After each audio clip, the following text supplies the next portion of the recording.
Good morning, students. How are you? Today's topic is role of advertising. बेटा role of advertising में अभी पिछले lecture में बेटा हमने इम्पोर्टेंस टू द सोसाइटी की थी और अब के टॉपिक में हम क्या करने जा रहे हैं, इम्पोर्टेंस टू द कस्टमर। बेटा कस्टमर को एडवर्टाइजमेंट से क्या फ़ायदा मिलता है, एडवर्टाइजमेंट की इम्पोर्टेंस कस्टमर के लिए क्या है, कस्टमर का मतलब ग्राहकों के लिए इसकी इम्पोर्टेंस क्या है। तो एडवर्टाइजमेंट की कस्टमर पे इम्पोर्टेंस में पहला पॉइंट है reduction in prices. Advertising stimulates demand, production is on large scale and cost of production per unit fall। बेटा डिमांड के बढ़ने के कारण बेटा जब लार्ज स्केल का प्रोडक्शन किया जाता है तो बेटा जितना ज़्यादा माल बनाया जाता है उस माल को बनाने के जो खर्चे हैं वो बेटा कम होने शुरू हो जाते हैं। इसका मतलब पर यूनिट की कॉस्ट जो है वो घटनी शुरू हो जाती है। किसके कारण, जब माल की डिमांड ज़्यादा होगी और ज़्यादा माल बनाया जाएगा। Due to fall in the production cost price of the commodity decreases. बेटा जैसे ही प्रोडक्शन की कॉस्ट गिरनी शुरू हो जाएगी उस प्रोडक्ट की प्राइस कम होनी शुरू हो जाएगी। तो इसका मतलब बेटा एडवर्टाइजमेंट से प्रोडक्ट की डिमांड बढ़ जाती है और डिमांड के बढ़ने से ज़्यादा माल बनाया जाता है। जितना ज़्यादा माल बनाएंगे पर यूनिट की कॉस्ट कम आएगी और पर यूनिट की कॉस्ट के गिरने से उस प्रोडक्ट की प्राइस जो है कम होनी शुरू हो जाती है। उसके बाद बेटा सेकंड पॉइंट है नॉलेज ऑफ वेरियस प्रोडक्ट।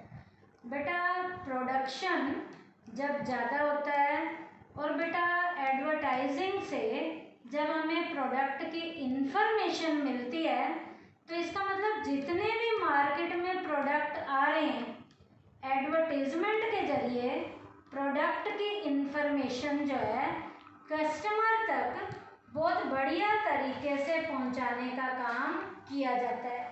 इसका मतलब बेटा प्रोडक्ट की इंफॉर्मेशन कस्टमर तक पहुंचाने में एडवर्टाइजमेंट रोल प्ले करता है। और ये बेटा कैसे रोल प्ले करता है बेटा advertisement, people come to know about different product by means of advertising. Advertising के कारण ही लोग प्रोडक्ट के संपर्क में आते हैं। इसका मतलब प्रोडक्ट की इंफॉर्मेशन किसके जरिए मिली है, एडवर्टाइजमेंट के जरिए मिली है। Thus the customer has a large variety of goods to choose from। बेटा जब इतनी वैरायटी कस्टमर को मिलेगी तो कस्टमर को उस लार्ज वैरायटी में से चुनना होता है। इसका मतलब चुनने का कस्टमर का जो एरिया बढ़ा है वो भी किसके कारण बढ़ना शुरू हुआ है, एडवर्टाइजमेंट के कारण बढ़ना शुरू हुआ है। आगे बेटा he picks up the best from among them। अब बेटा कस्टमर के पास जब हजारों चीजें पड़ी हैं तो कस्टमर अपनी मर्जी से जो प्रोडक्ट उसे अच्छा लगता है उसे चुनता है।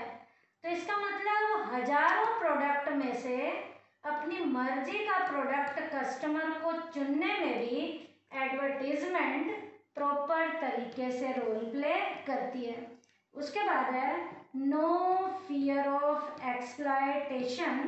बेटा एडवर्टाइजमेंट से प्रोडक्ट की इंफॉर्मेशन कस्टमर को बहुत जल्दी मिलती है। यदि बेचने वाला कस्टमर को एक्सप्लॉयट करने की भी कोशिश करे तो कस्टमर को प्रोडक्ट के बारे में पहले से ही पता होता है। तो बेचने वाला बेटा कस्टमर को एक्सप्लॉयट भी नहीं कर सकता।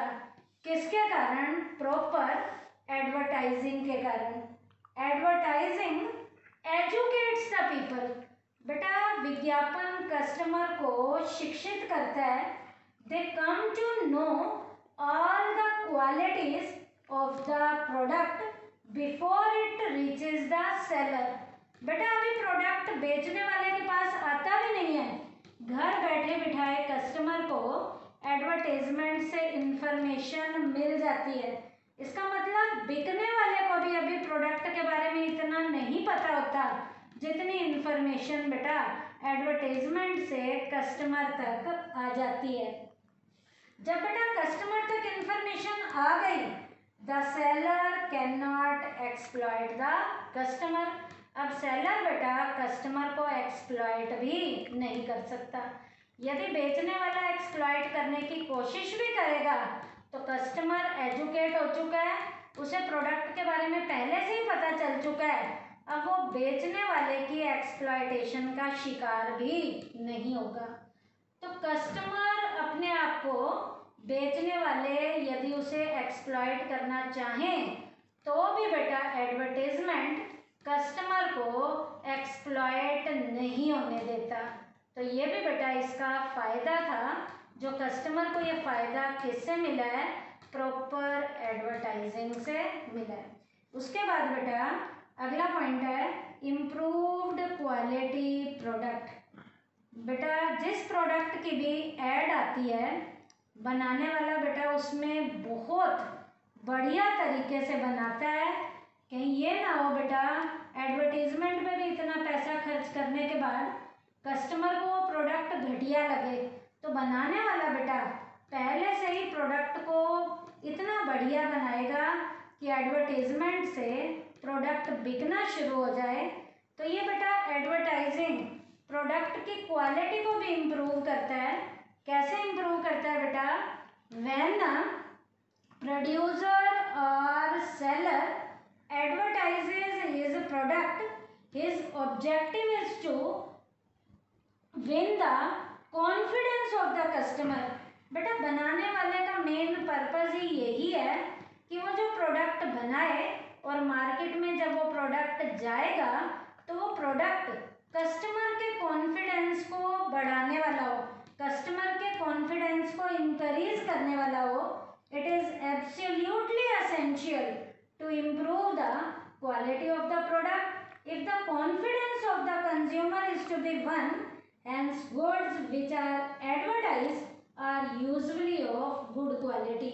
और बेटा जिन प्रोडक्ट की एडवर्टाइजमेंट की जाती है वो बेटा प्रोडक्ट अपने आप ही बढ़िया क्वालिटी का प्रोडक्ट होता है और वो कस्टमर के कॉन्फिडेंस को जीत लेता है। तो यहाँ पर बेटा एडवर्टाइजमेंट ने कस्टमर के कॉन्फिडेंस को जीतने में भी रोल प्ले किया, क्योंकि बनाने वाले ने प्रोडक्ट की क्वालिटी बहुत बढ़िया बनाई है। तो एडवर्टाइजमेंट बेटा कस्टमर के कॉन्फिडेंस को भी जितवाने में प्रॉपर तरीके से रोल प्ले करता है, क्योंकि बनाने वाले बनाने के बाद उस प्रोडक्ट को बेचने में जब एडवर्टाइजमेंट की हेल्प लेते हैं तो उनका प्रोडक्ट बहुत बढ़िया क्वालिटी का होता है और वो प्रोडक्ट कस्टमर के कॉन्फिडेंस को जीत जाता है। और जो प्रोडक्ट कस्टमर के कॉन्फिडेंस को जीत जाएगा उस प्रोडक्ट को यूज़ में लाने के बाद कस्टमर को कॉन्फिडेंस मिलेगा, कस्टमर को सेटिस्फेक्शन मिलेगी। तो बेटा आज के टॉपिक में हमने क्या किया है, रोल ऑफ एडवर्टाइजिंग में इम्पोर्टेंस टू द कस्टमर की है। पॉइंट क्या क्या थे बेटा, रिडक्शन इन प्राइसेस था, नॉलेज ऑफ वेरियस प्रोडक्ट था, नो फियर ऑफ एक्सप्लॉयटेशन था और इम्प्रूव्ड क्वालिटी प्रोडक्ट था। थैंक यू बेटा।